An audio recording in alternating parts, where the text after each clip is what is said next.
Willkommen von meiner Seite. Ich bin Torben Mühlchen, bin von VIR Innovation, einer Tochter von Team Neusta. Wir beschäftigen uns mit Innovationsberatung und ich bin heute euer Moderator im Innovation Short Format hier. Ich bin mit Lars, die Stimme habe ich schon gehört. Ich habe ihn jetzt noch nicht gesehen auf den Kacheln, aber Lars ist im Call von Team Neusta auch. Genau, Lars ist da, super. Auch Elisa ist heute mit uns. Da ist sie auch mit VR-Logo im Teamsbild. Und Tamara ist heute im Urlaub. Michael ist krank und Guido, ich weiß nicht, ist Guido im Call? Nee, Guido ist unterwegs in einer anderen Veranstaltung. Genau, jetzt sehe ich dich auch, Lars, super, genau. Also sind wir heute eure Gastgeber für den Innovation Short und wir haben heute eine kleine Änderung gegenüber sonst. Wir haben einen englischen Speaker, das erste Mal. Das, ich glaube, ist der Innovation Short Nummer 15, das 15. Vortrag. Heute haben wir einen englischen Speaker, das heißt, ich werde gleich auf Englisch dann switchen, um Stefan auch einen guten Rahmen geben zu können. Kurz aber noch einmal die Agenda in Deutsch, um es schnell abzurunden. Wir haben den Innovation Short heute, das ist der letzte Mittwoch im Monat. Wir haben einen Innovationsbeitrag, der wird gleich mit 12 Minuten hier von Stefan gehalten.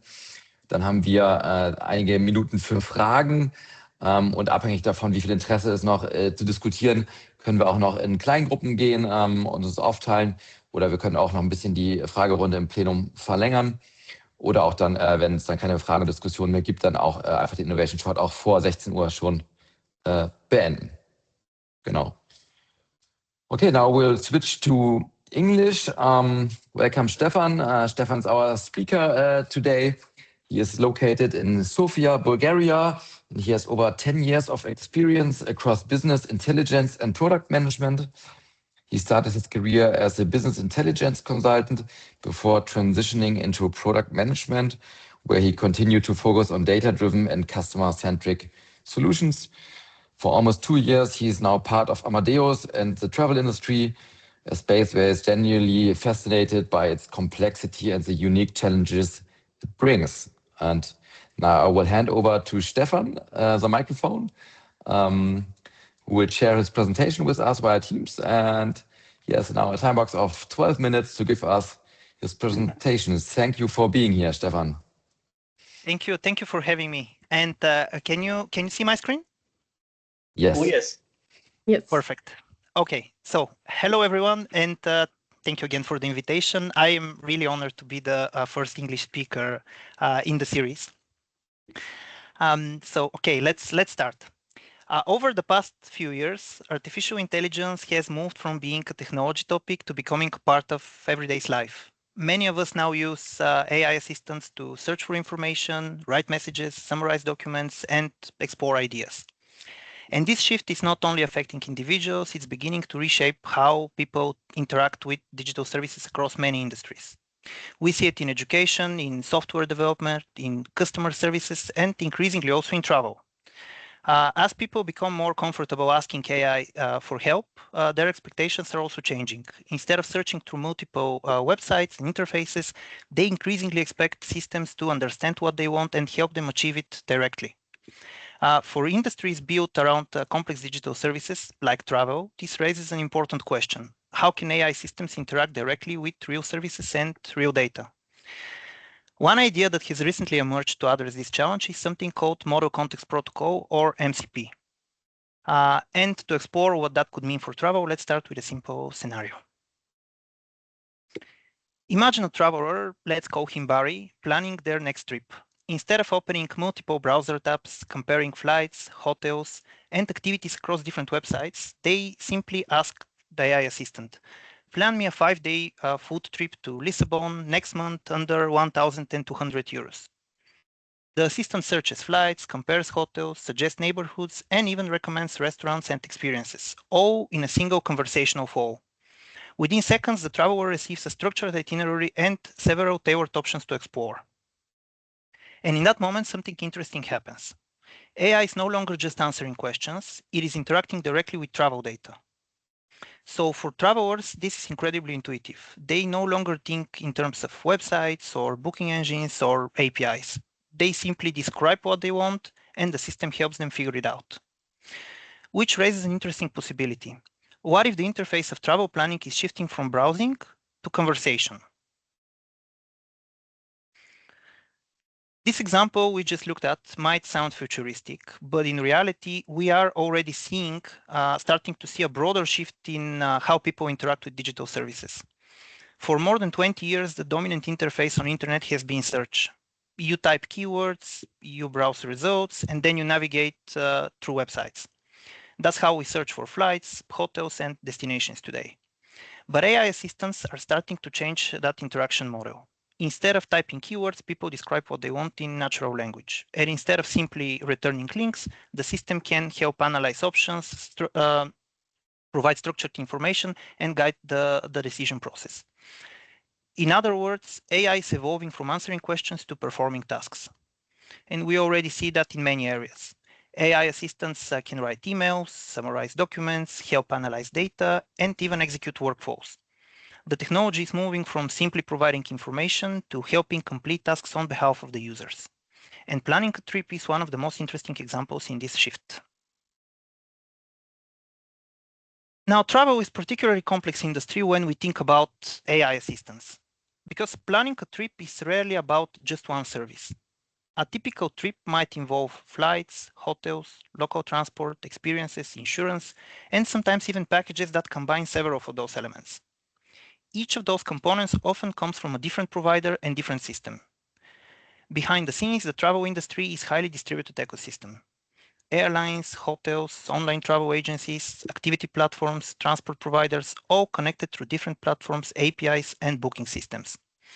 And anyone working in the industry knows that even a relatively simple itinerary can involve many systems behind the scenes. Airline availability, hotel inventory, activity platforms, pricing systems, booking engines, each one with its own data structure and own integration.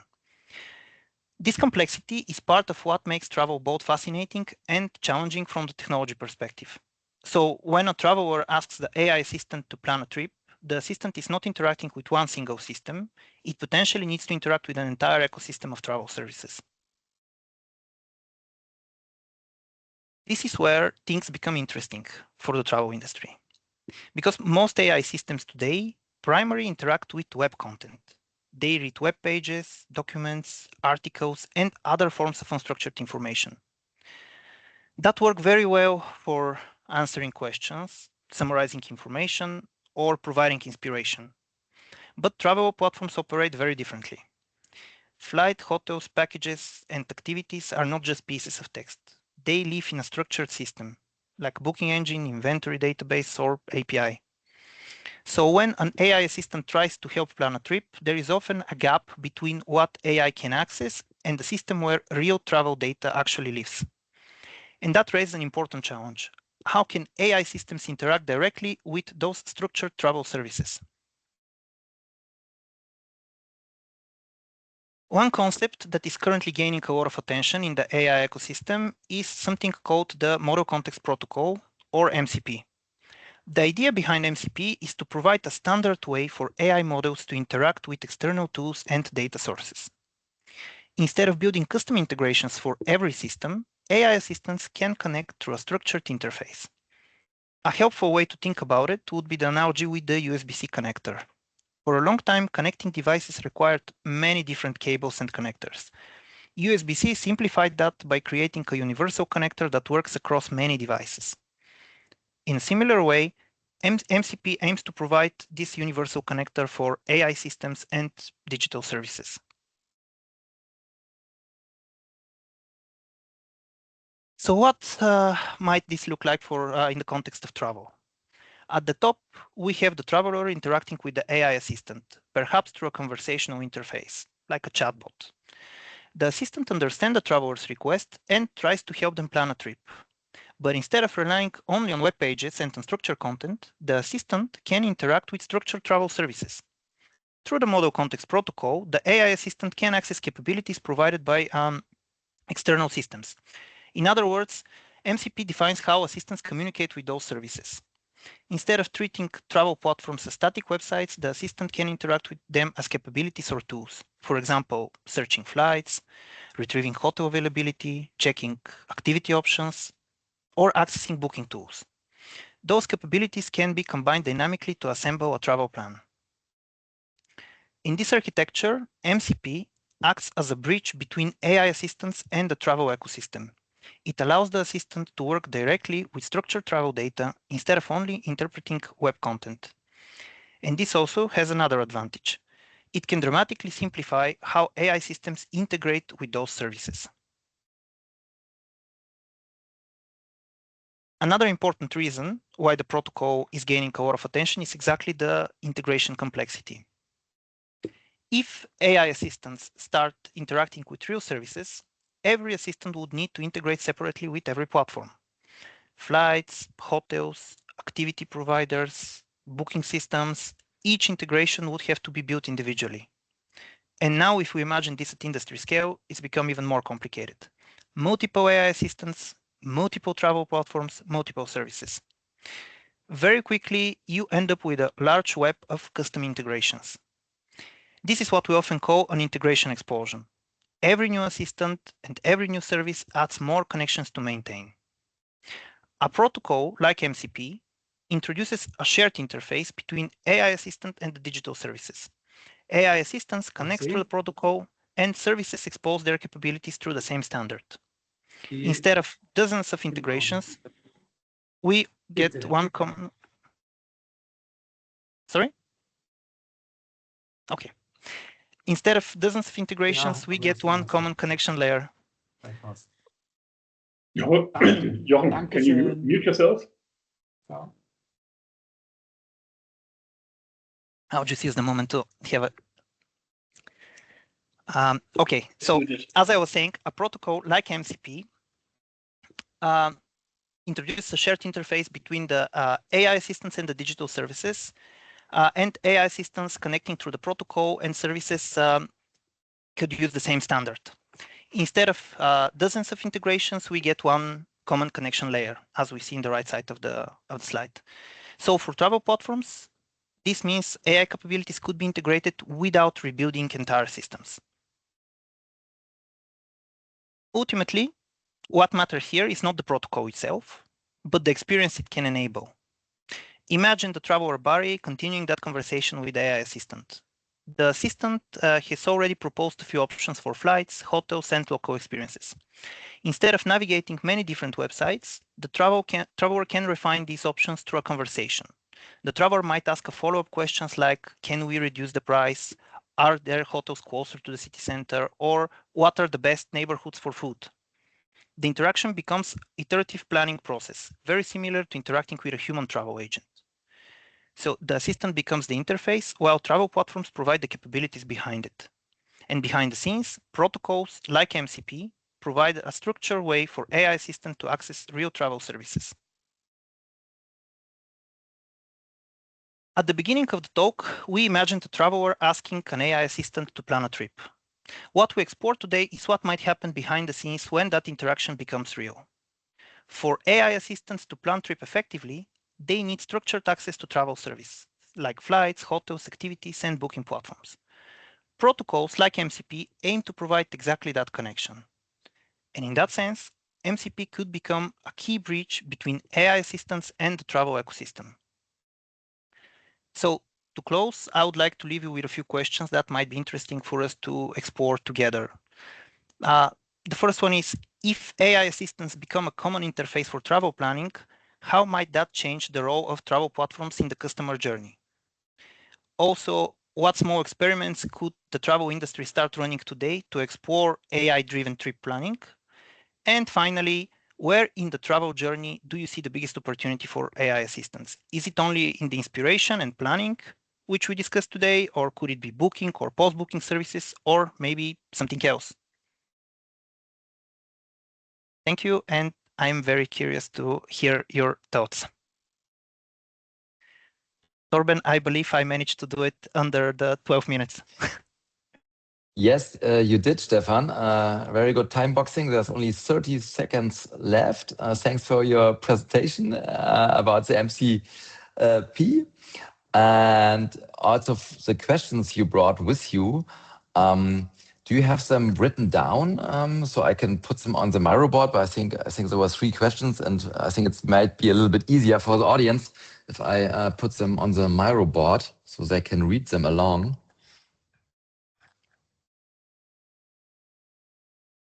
Or maybe you can put them in the chat here, Stefan. He seems to be frozen. I don't know. Yeah. Genau, Oh yes, nach he den seems 12 to be, Minuten. he seems to be frozen. Yeah.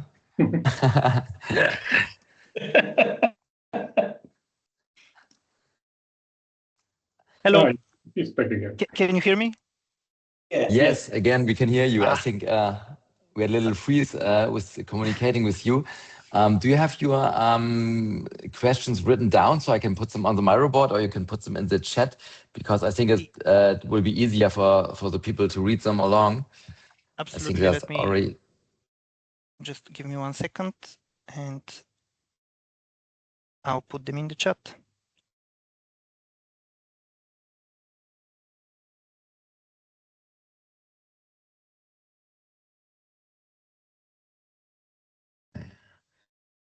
Also the first questions written down on the Miro board. Thanks for that. We will answer them shortly. Second. Okay. Here you go. All right. So you find Stefan's questions for you in the chat. I will also put them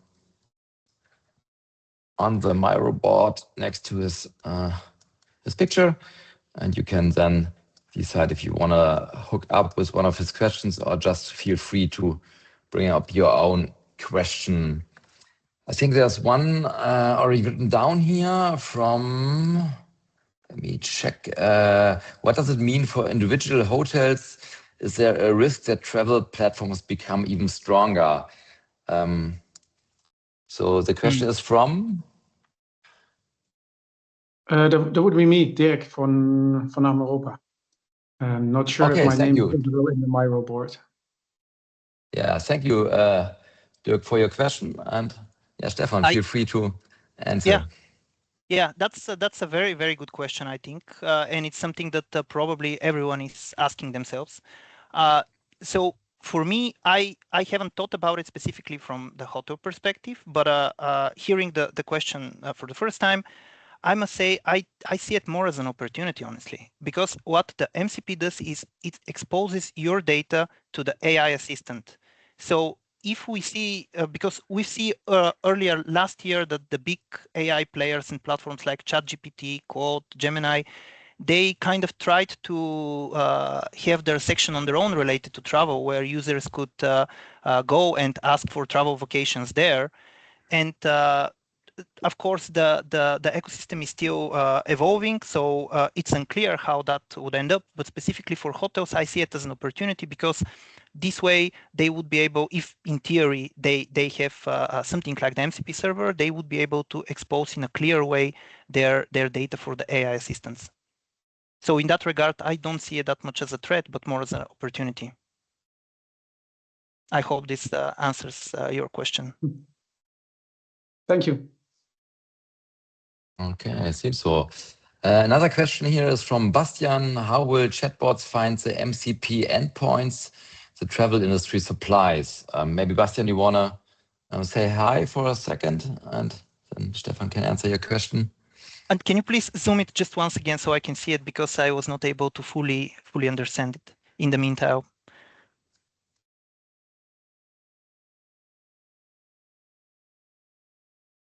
Sorry, my mic was muted. Do you hear me now? Yes. Yes. Well, we are a travel tech company, and we already do some things with MCP. And nowadays, you have to add the MCP services to the current chat yourself. This will not be the thing in the future. The thing I'm thinking about is if we have a tour operator, let's say with good content, how will ChatGPT or Anthropic find this tour operator MCP endpoint to check this for content? Right. Yeah. Yeah, that's a good question. This is part of something I've observed. I don't know if you, of course, probably know this, but later last year, there was this announcement from ChatGPT that they're partnering with Booking.com and Expedia so that Expedia and Booking could embed their applications within ChatGPT. And so the way that they do that is exactly with an MCP server. So Booking and Expedia are basically showing their endpoints, their MCP endpoints, and integrating them within ChatGPT. And so this is, again, one of the things that these AI platforms are trying to do. They try to become like a marketplace for different players. And so in order for a company or a tour operator having an MCP server to expose their data, they'll have to do that through the specific platform. As far as I know, ChatGPT already exposed, like it's too technical, so I don't know all the technical details, but they basically expose their SDK so that developers from that travel company could use it and through the MCP expose their data.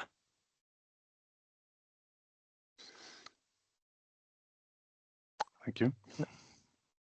Thank you. Is your question answered, Bastian? Yeah, it goes a little bit further because it's a little bit like Dirk's question. The big platforms are found from those chat suppliers, but how will it work for smaller companies, like you say a hotel which has content to deliver, or a smaller agency or OTA? Well, to me, the way I see it, and I mentioned that in the presentation, is like I see the MCP as a bridge. So the question, like to your point, how would that happen? I guess it's a technicality, and it's not one way. There would be different ways. It might be like that company, if they don't have their internal technical team, they might use a third-party provider to build an MCP server for them in order to do that. But I guess, I don't know if I understand. Apologies if I don't understand your question properly, but no, for me, there is not one right answer to this question. Like it depends on the different use cases, but the MCP is one way to expose this data. Okay, thank you.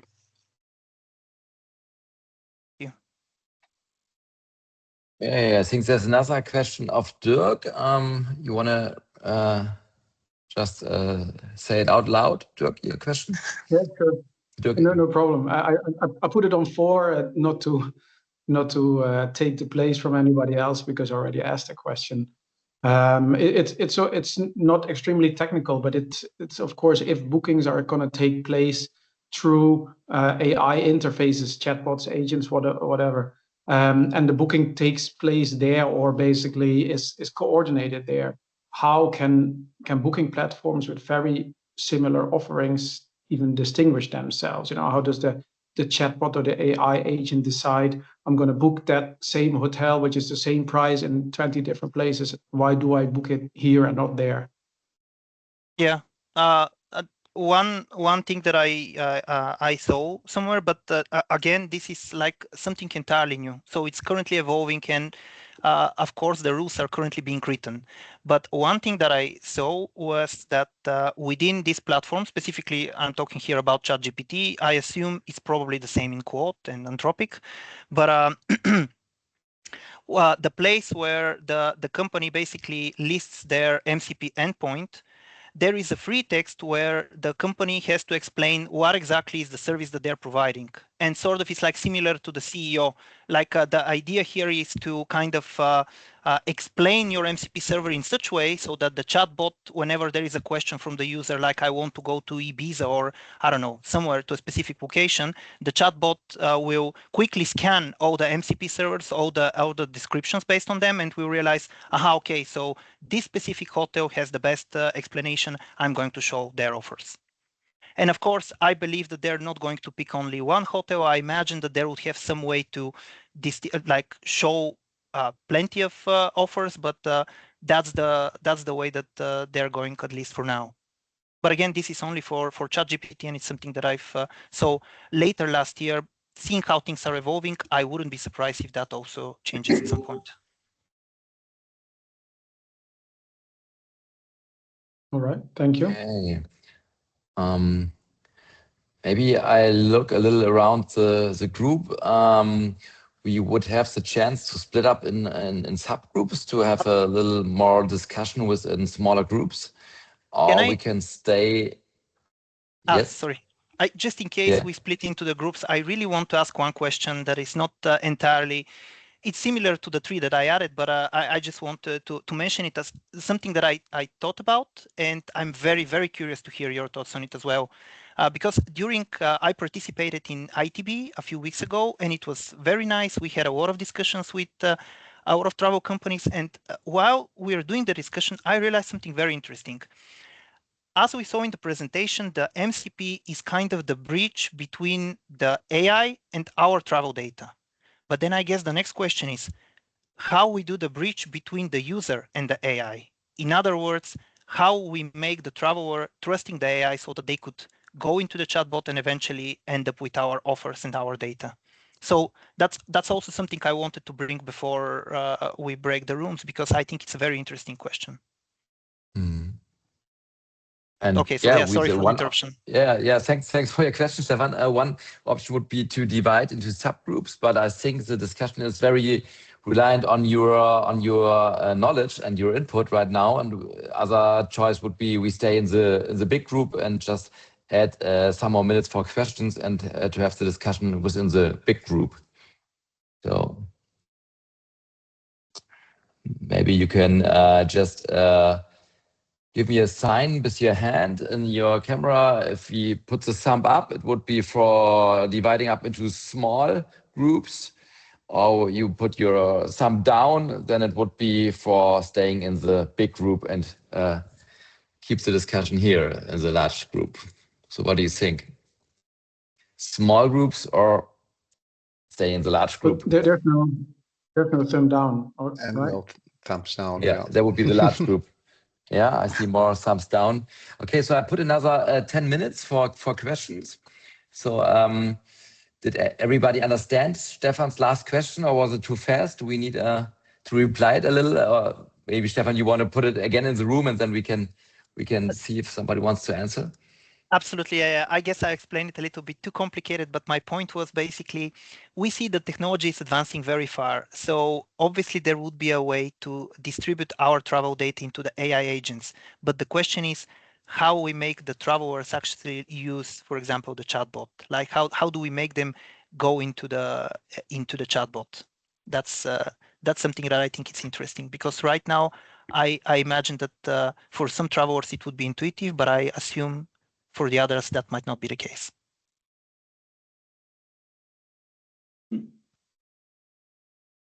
Anybody wants to follow up on the input, Stefan?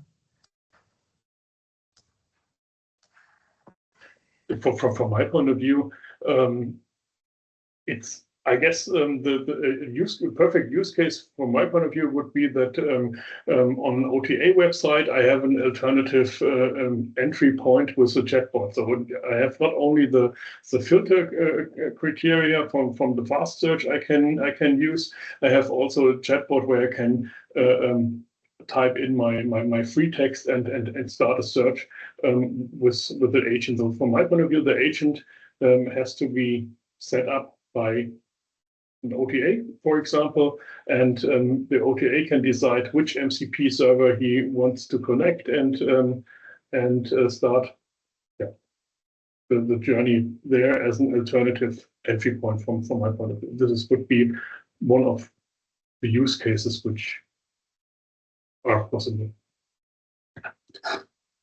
Yeah, indeed. And also because we were earlier discussing booking, I believe, and that's also something that's included in my 3 questions. But for me, I am really curious. It's not really a question, it's just like an observation. But of course, if anyone wants to add their opinion, I'd be very interested to hear. But for me, I am curious to see how the AI will evolve in terms of booking and post-booking operations. Because for planning and inspiration, I think that's more or less very intuitive, as I mentioned in the presentation. It's we see the advantage immediately. But for booking and post-booking, where there is a lot of trust, I'm very curious to see how that would evolve.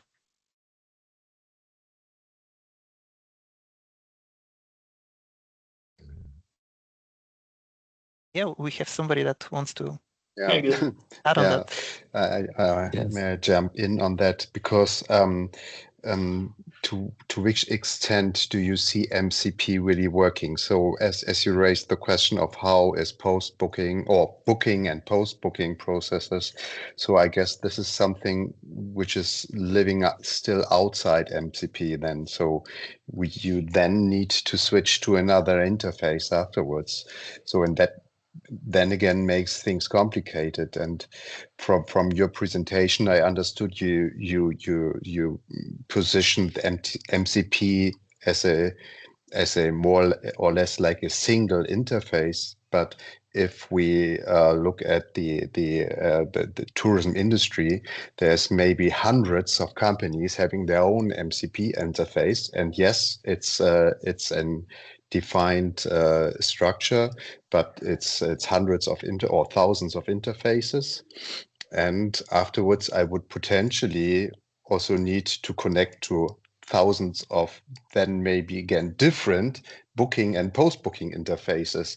So that again makes things complicated. Yeah?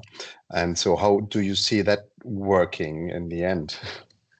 Yeah, that's absolutely very, very valid point, because it's not that simple. Like, of course, for the presentation, keep in mind, I have to simplify it so that we get the idea. But of course, it's never that simple with data. There are multiple MCPs, and one approach that I've seen explained, not in practice, but I'm pretty sure that would be the way that it works, would be with an agent that is basically connected to different MCP servers for different stuff. And so the agent decides based on the request from the customer which MCP they need to use.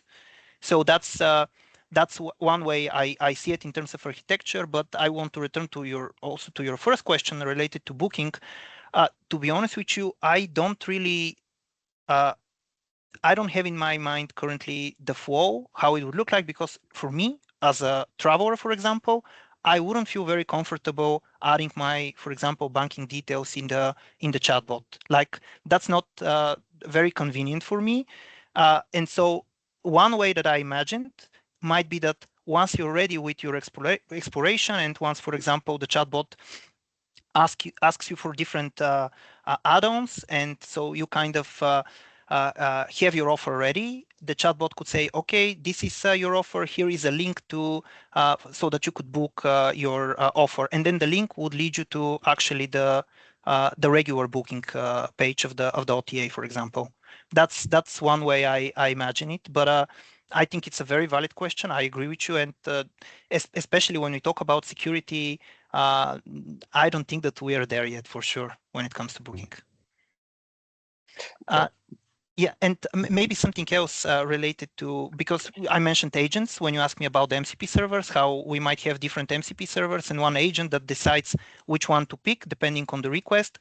Apart from the MCP, some of the big players are also now trying to establish other protocols, like, for example, ACP, or another one is and also A2A as well, so that, for agents to talk to each other. So basically, everyone in the industry is trying to build bridges, which is, I guess, a good thing.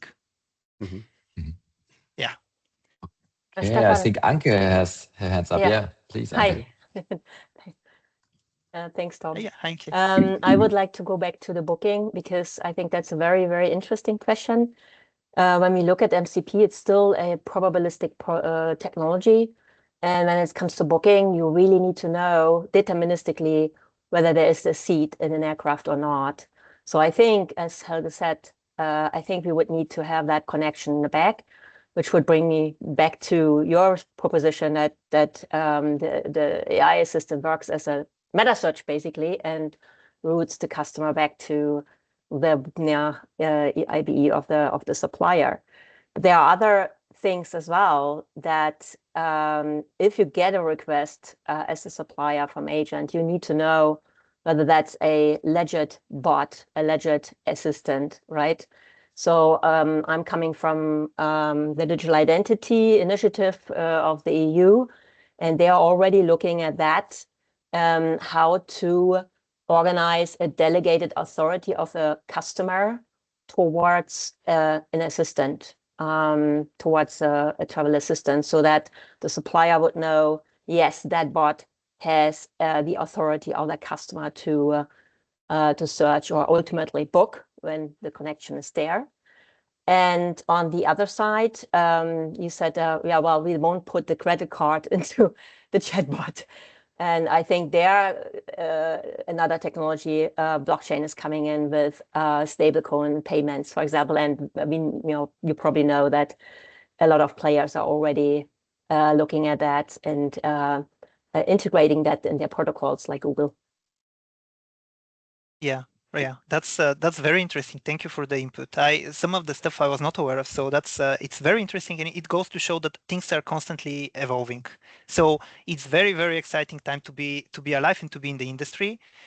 Specifically for blockchain, something that I've observed is that unfortunately, it looks like there was such a hype a few years ago, and then after AI becomes popular with ChatGPT in 2021, somehow it dies down, and I'm rarely seeing any blockchain topics. And even a few weeks ago in ITB, I hadn't had a chance to review all the discussions, but I quickly saw the agenda, and I think I saw only one discussion in blockchain compared to I don't know, maybe 20 or 30 for AI. So it's good to hear that blockchain is still not forgotten and somehow could be used to the travel experience. I strongly believe that it will. The two technologies will be convergent, so they will be. Yeah. They are complement to each other.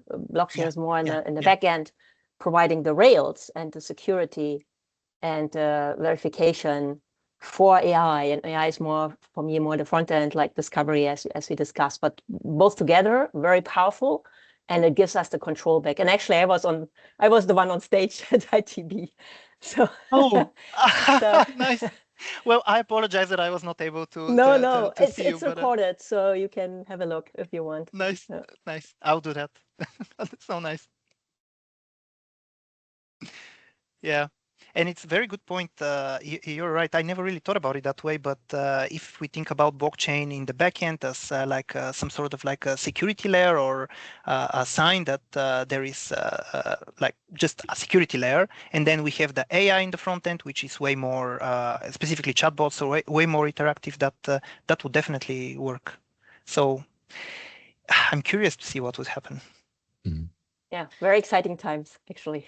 Indeed. Yeah. Do we have one more question? Anybody who wants to use the slot to ask Stefan? There was somebody starting, I think. Yeah, I can. I have another question to Stefan, because, well, you obviously you're presenting this topic here from the Amadeus perspective. So I would be interested to know what is your plans, or what are your plans in providing MCP services for your clients. So what is really your market strategy there? Mm-hmm. Yeah, that's a very good question. Actually, I wasn't by coincidence in ITB a few weeks ago. We showed a prototype which we currently have in our internal environment, and it's basically an agent, a chatbot connected through the MCP to our data. And so what we showed during the ITB, which I was really very excited, by the way, to show it to people, because for me, it's not only about, showing what we have, but I just see the value as a user. And one of the things that we showed was in our chatbot, we can ask, for example, for a side-by-side comparison between different offers. So we start with the chat. We say we want to go to Spain, for example. The chatbot would start to provide Gesundheit. The chatbot would start to provide offers, and then at some point, the traveler, the user, would say, "That's very interesting. I'm really hesitant between these two offers. Create me a side-by-side comparison table." And so the chatbot creates this table with the two offers, with some signs like which one has the highest price, what is the board type in each one, what is the star rating, and some recommendation based on the preferences of the user. And so for me, this was not really only about showing, okay, like here is a chatbot that could reply, but actually seeing the value. Because otherwise, I don't know about other travelers, but I know me and my wife, when we travel, when we plan a travel, we usually open many different tabs for different offers, and we start to compare them at some point. And when we limit it to one, we are ready to go. But with this kind of interface, I think that would really improve the user experience. So it's a very long answer to your question. So basically, the answer is we currently have an MCP server in our internal environment, and we are currently in different discussions with pilot customers for different use cases. Mm-hmm. Yeah. Sorry for the long answer. Maybe to add, we are concentrated currently on the search part, of course, because it's the easiest part to look for data. But also we want to look into the next steps, booking and post booking. But this is of course, a more complex part because, as you mentioned, we have to there are security topics to consider. There are GDPR topics and so on. So this is a very complex topic. But so from a technical point of view, it's not a problem. But we have to follow all the assessments to be able to really implement something without any doubt that personal data are exposed or something like that. And I assume you're if you're talking about the data you're connected to, then it's the Amadeus Leisure cache, right? Yes, of course. Yeah, Amadeus Leisure cache. So you're not combining different travel types yet, like hotels with flights with services. That would be the next part. Yeah, we are well in discussion. So, for example, to add other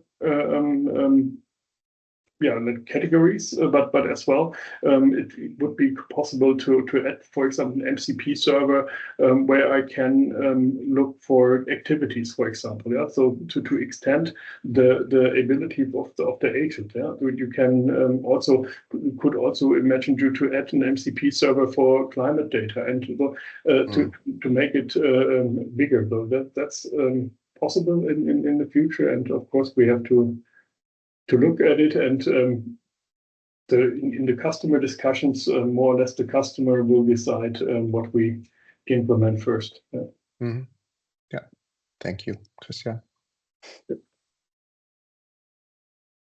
Okay, maybe we have one last question. Anybody wants to take the chance? If not, I have the contact data of Stefan up here on the Miro board, so you can find him on LinkedIn and get in touch with Stefan. You can also find his presentation. I just copied it here, but you find it further down on the Miro board, and you can then also check back with the presentation here later on. And yeah, the next, or actually a big thank you for Stefan for his presentation. It was pretty good in English, and I think it was a good level of understanding of everybody. We see we can also do it in English here and also invite English-speaking people. Thanks for that. The next innovation short will be in the end of April. You are very welcome to ask for topics here at the VIR people. And you are also happy if you stay in contact with us. If you also want to use the stage here, you can also bring up your own topic and give us an innovation short. That's also open here at the topic marketplace. So please feel welcome if you have something in mind to get in touch with us. It should be an open format, and you see here our Hall of Fame with all the last 15 speeches. They are, I think, all available at the website, so you can also catch up with some older topic and review it online on a video. Yeah, and we are happy if you stay in touch with us, and you're gonna continue in April with the next innovation short. So yeah, have all a good day and hopefully see you the next time. Thank you. Thank you, Thank you Torben. very Have a much. good day. Thank you. Bye.